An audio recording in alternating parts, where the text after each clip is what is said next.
ಹಿರಿಯೂರು ತಾಲೂಕು 2 ಎಕರೆ ಜಮೀನು ರೋಡ್ ಸೈಡಲ್ಲಿ ಯಾಕೆ ಫೆನ್ಸಿಂಗ್ ಮಾಡಿ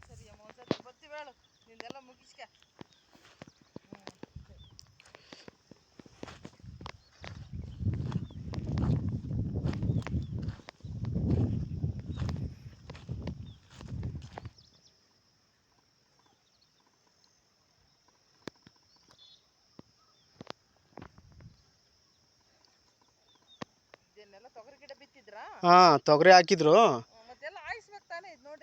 ಇಲ್ಲ ನೆನ್ನೆ ಕಲ್ಟಿವೇಶನ್ ಮಾಡ್ಯವ್ರೆ ಅದು ಸರಿಯಾಗಿ ಹರಿದಿಲ್ಲ ಸ್ವಲ್ಪ ಮಳೆ ಬಂದೈತೆ